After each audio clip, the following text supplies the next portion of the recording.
I'm thankful for all of those who said no to me.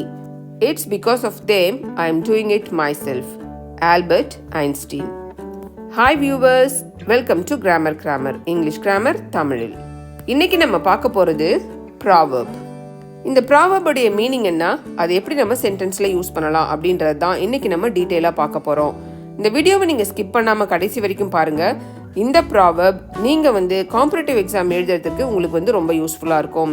ஏன்னா நீங்கள் எந்த competitive exam எழுதினாலும் general இங்கிலீஷில் கண்டிப்பாக இந்த ப்ராவர்பை யூஸ் பண்ணுற மாதிரி ஒரு கொஸ்டின் இருக்கும். உங்களுடைய எக்ஸாமுக்கு நீங்கள் ப்ரிப்பேர் பண்ணுறதா இருந்தாக்கா இந்த வீடியோவை நீங்கள் ஸ்கிப் பண்ணாமல் பாருங்கள். ஏன்னா உங்களுடைய சக்ஸஸ்க்கு இது ஒரு சின்ன பார்ட்டாக செயல்படக்கூடும். இப்போ நம்ம கிளாஸ்க்கு போகலாங்களா? இன்றைக்கி நம்ம பார்க்க போகிற proverb, don't put too many irons in the fire. Don't put too many irons in the fire அப்படின்னா மீனிங் என்ன பாருங்க. Try to focus on one thing at a time. Do not distract yourself and do not put your mind in various things at one time. நீங்க ஏதாவது ஒரு விஷயத்துல focus பண்றதுக்கு try பண்ணுங்க. நிறைய விஷயத்தை செய்து உங்களுடைய மைண்டை நீங்க டிஸ்ட்ராக்ட் ஆகிக்காதீங்க. ஒரே நேரத்தில் நிறைய வேலையை நம்ம செய்தோம் அப்படின்னா நம்மளால ஒரு வேலையுமே ஒழுங்காக சரியாக செய்ய முடியாது. ஒரே நேரத்தில் நிறைய வேலையை செய்யாதீங்க அப்படின்றது தான் இந்த ப்ராவர்புடைய meaning. Don't put too many irons in the fire. அதோடைய மீனிங் பாருங்க டீட்டெயிலாக. To have too many irons in the fire is to be engaged in too many activities. Too many irons in the fireனா meaning என்னன்னாக்கா, நிறைய ஆக்டிவிட்டீஸில் நம்ம நம்மளை ஈடுபடுத்தி கொள்ளுதல் ஒரே நேரத்தில். அதுதான் இந்த proverb, don't put too many irons in the fire. சொன்னால் to have too much to do at the same time. அவங்களுக்கு ஒரே நேரத்தில் நிறைய வேலை செய்கிறதுக்கு இருக்கும். அந்த மாதிரிப்பட்டவங்கள்ட்ட பேசும்பொழுது நம்ம இந்த don't put too many irons in the fire அப்படின்ற இந்த ப்ராவர்பை யூஸ் பண்ணலாம். To be engaged in too many activities at the same time. நிறைய வேலைகளில் ஒரே நேரத்தில் தன்னை ஈடுபடுத்திக்குவாங்க. அவங்க கிட்ட இது ஒரு அட்வைஸாக நம்ம சொல்லலாம். Don't put too many irons in the fire அப்படின்னு சொல்லிட்டு. This means juggling too many projects at once and something's bound to fail. ஒரே நேரத்தில் நிறைய வேலையை நம்ம செய்யும் போது இதுக்கும் அதுக்கும் தாவி தாவி செய்துட்டு இருப்போம் இல்லையா? அந்த மாதிரி நம்ம செய்யும்போது ஏதாவது ஒன்று நம்ம செய்யாமல் மிஸ் பண்ணிடுவோம். அப்போ அதில் அந்த வேலையில் ஒரு குறை ஏற்படுறோம் இல்லையா? அதை நம்மளால் முழுமையாக செய்ய முடியாது. When a smith had too many irons in his fire, he couldn't effectively keep track of all of them. இப்போ இந்த ஸ்மித்ஸ் எல்லாம் இருக்கிறாங்க இல்லையா, கொல்லர்கள் இருக்காங்க. அவங்க நெருப்பில் நிறைய அயன் ராடை போட்டுட்டாங்க அப்படின்னாக்கா அதில் தான் அவங்க வேலை செய்வாங்க இல்லையா? அவங்களால எல்லா ராட்லேயும் கான்சென்ட்ரேட் பண்ண முடியாது. அவங்க என்னவா செய்ய அந்த ராடை அது உள்ள நெருப்பில் போட்டிருக்காங்களோ அதை அவங்களால சரியாக செய்ய முடியாது அப்படின்றது தான் இந்த ப்ராவர்புடைய மீனிங். இந்த ப்ராவர்புடைய ஆரிஜின், இது எப்படி உருவாச்சு அப்படின்னு பார்த்தோம்னா, this proverb originates from blacksmiths. இந்த blacksmith அப்படின்னா கொல்லர்கள் அப்படின்னு சொல்லுவாங்க இல்லையா?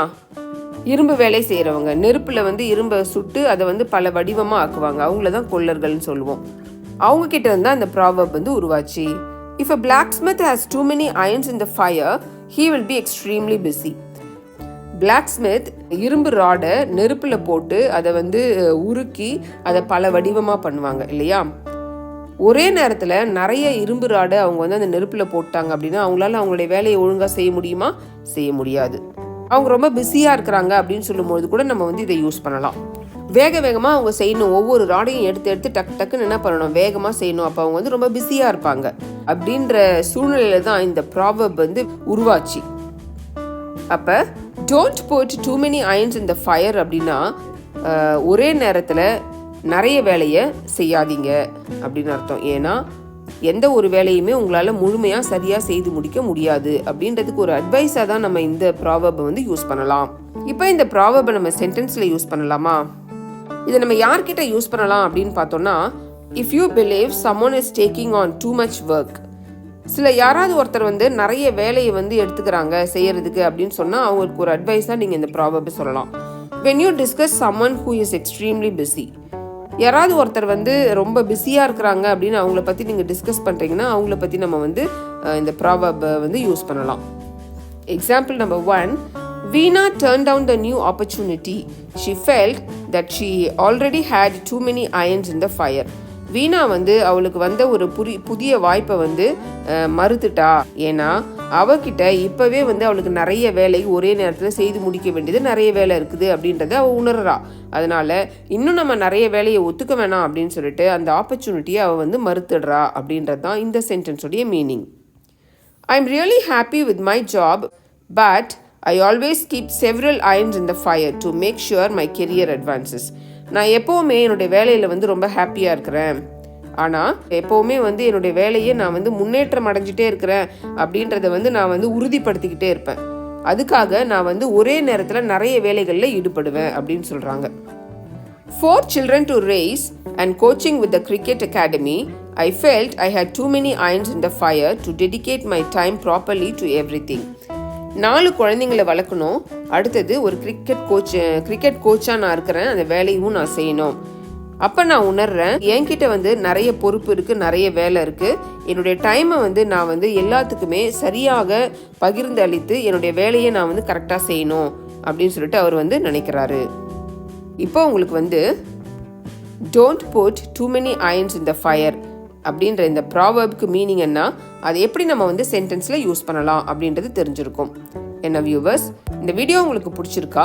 இந்த வீடியோ உங்களுக்கு பிடிச்சிருந்துச்சுன்னா லைக் பண்ணுங்கள், உங்கள் ஃப்ரெண்ட்ஸ்க்கு இதை ஷேர் பண்ணுங்கள். இந்த வீடியோ இன்ஃபர்மேட்டிவாக இருக்குதுன்னு நீங்கள் நினச்சிங்கன்னா நம்ம சேனலை சப்ஸ்கிரைப் பண்ணுங்கள். அப்படியே பக்கத்தில் இருக்க பெல் ஐக்கானை ப்ரெஸ் பண்ணுங்கள். அப்போ தான் நாங்கள் போடுற வீடியோஸ் டெய்லி நோட்டிஃபிகேஷனில் உங்களுக்கு சேரும். மறந்துடாதீங்க வியூவர்ஸ், ப்ராக்டிஸ் மேக்ஸ் பர்ஃபெக்ட். இங்கிலீஷில் பேசணுன்னாலும் இங்கிலீஷ் கிராமரை கற்றுக்கணுன்னாலும் ப்ராக்டிஸ் ரொம்ப ரொம்ப முக்கியம். இந்த வீடியோவை பார்க்குறதோடு நிறுத்திடாதீங்க. இதில் நம்ம யூஸ் பண்ணியிருக்கிற இந்த don't put too many irons in the fire அப்படின்ற இந்த ப்ராவர்பை உங்களுடைய டெய்லி லைஃப்பில் நீங்கள் தேவையான சூழ்நிலையில் சரியான முறையில் பயன்படுத்துங்க. ப்ராக்டிஸ் பண்ணுங்கள், இங்கிலீஷில் பேசுங்க, கான்ஃபிடென்ஸை உயர்த்துங்க. Thank you viewers.